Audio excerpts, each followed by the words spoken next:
2017 সালে সম্পর্কের ইতি টেনেছিলেন তাহসান ও মিথিলা। দীর্ঘ 11 বছরের সংসারের পর বিচ্ছেদের পথে হেঁটেছিলেন তারা। তারপর থেকে একাই ছিলেন তাহসান। তবে বিচ্ছেদের 2 বছর পরে সৃজিত মুখোপাধ্যায়ের সঙ্গে নতুন জীবন শুরু করেন মিথিলা। কিন্তু বিয়ের পরও দুজনের মধ্যে ছিল বন্ধুত্বপূর্ণ সম্পর্ক। মেয়ে আয়রার জন্য তাহসানের সঙ্গে যোগাযোগ রেখেছিলেন মিথিলা। তারপর অনেকটা সময় কেটে গিয়েছে। নতুন সংসারে মিথিলা আর তাহসান ব্যস্ত তার কাজ নিয়ে, কিন্তু দুজনের কেউই তাদের সম্পর্কে তিক্ততা আসতে দেননি। একে তো তাহসানের সাথে বিচ্ছেদ, তার উপর আবার সৃজিতকে বিয়ে। এইসব নিয়ে দেশ জুড়ে বেশ আলোচনা হয়েছিল তখন। বিভিন্ন কটু মন্তব্যের মধ্য দিয়ে যেতে হয়েছিল মিথিলাকে, কিন্তু সেই সবের তীব্র বিরোধিতা করে মিথিলার পাশে দাঁড়িয়েছিলেন তাহসান।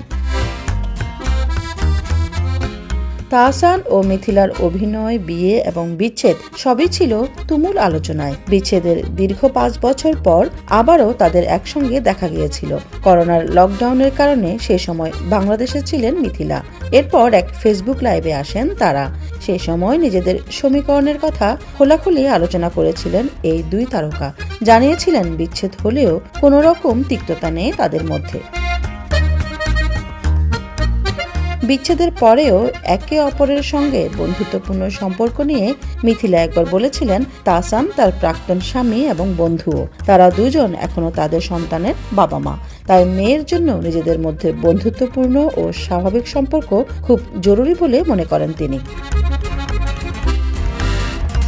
কিন্তু বিচ্ছেদের পরেও সম্পর্ক রাখা স্বাভাবিক? এর প্রশ্নের উত্তরে মিথিলা মনে করেন সব সম্পর্কে বন্ধুত্ব নাও থাকতে পারে, কিন্তু সন্তান থাকলে তার স্বার্থ আগে দেখতে হবে। সন্তানের মানসিক স্বাস্থ্য সবার আগে। দুজনের লড়াই আর ইগোর যুদ্ধে বাচ্চার ক্ষতি বেশি বলেও মনে করেন তিনি। 2016 সালের পর আর একসঙ্গে কাজ করেননি মিথিলা তাহসান। তবে 2024 সালে বাজি ওয়েব সিরিজে আবারও একসঙ্গে দেখা যায় তাদের। আর ফের তাদের সম্পর্ক নিয়েও শুরু হয় নানা আলোচনা।